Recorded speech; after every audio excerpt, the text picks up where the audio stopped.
The theme of silent sacrifices and unexpected gratitude. Written by Ebere Chukwu, Folktale Therapy. The Unseen Hand. I still remember the day I started working as a live-in housekeeper for the wealthy Nwankwo family in Lagos. I was 22 years old, and my family needed financial support. Mrs. Nwankwo was a successful businesswoman, and her husband was a renowned doctor. They had 3 children, and their eldest son, Nnamdi, was in his final year of secondary school. As a housekeeper, my duties included cleaning the house, cooking meals, and taking care of the children. The Nwankwo family treated me well, but I was always aware of the invisible line between us. I was just the help, after all.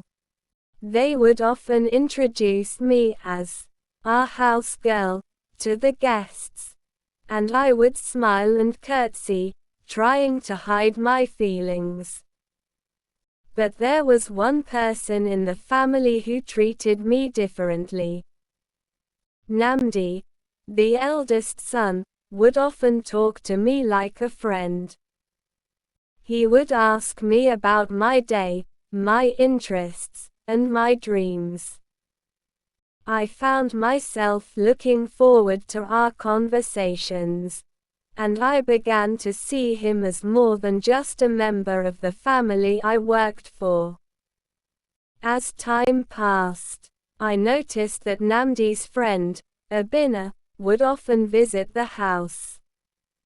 He was a bright and ambitious young man, but I could sense that he was struggling financially. One day, Nnamdi mentioned that Abina's family couldn't afford his school fees. And I knew I had to do something. I started secretly paying Abina's school fees. I would send the money through Nnamdi, and he would pass it on to his friend. I didn't want anyone to know about my involvement. Not even Abina. I just wanted to help him succeed. Years went by, and Abina excelled in school. He got admitted into a prestigious university, and I was overjoyed. I continued to support him financially, always making sure that my contributions remained anonymous. But the Nwankwo family began to notice changes in their son's friend. Nnamdi would often talk about Abina's achievements, and how he was destined for greatness. Mrs. Nwankwo would smile and nod, proud of her son's friend, but unaware of the role I played in his success. As Abina's graduation day approached, I couldn't help but feel a sense of pride. I had helped him achieve his dreams, and he would soon be entering the workforce. I imagined the kind of impact he would make, and I felt grateful to have played a part in his journey. The day of the graduation ceremony arrived, and I watched from afar as Abina walked across the stage, diploma in hand. I couldn't attend the ceremony, of course, but Nnamdi kept me updated on the proceedings.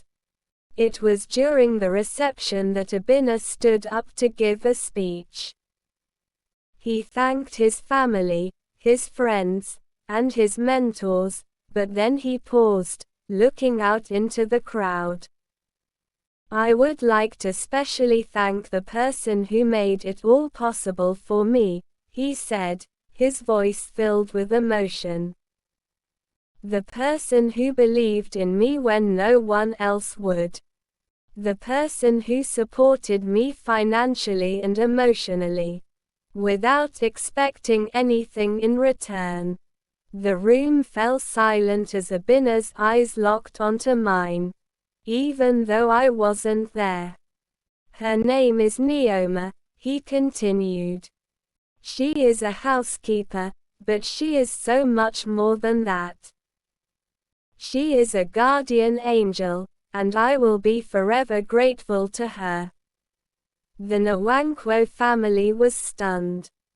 They had no idea about my involvement in Abina's life. And they certainly didn't know about the sacrifices I had made for him. Mrs. Nwankwo looked at me with newfound respect. And Nnamdi smiled, knowing that I had been behind Abina's success all along. After the graduation ceremony, Abina came to visit me at the Nwankwo's house. He thanked me profusely, tears in his eyes, and promised to repay me for all that I had done for him. I smiled, feeling seen and appreciated for the first time in years. The Nwankwo family apologized for their treatment of me over the years. They realized that I was more than just a housekeeper. I was a kind and generous soul who had made a difference in their son's friend's life. Abina continued to show his gratitude. And I finally felt like I belonged. As I look back on those years, I realized that my silent sacrifices had not gone unnoticed. Abina's words had brought tears to my eyes, but they had also brought me a sense of pride and fulfillment. I had made a difference in someone's life, and that was all that mattered. In the end, it wasn't about the money or the recognition. It was about accomplishments and achievements.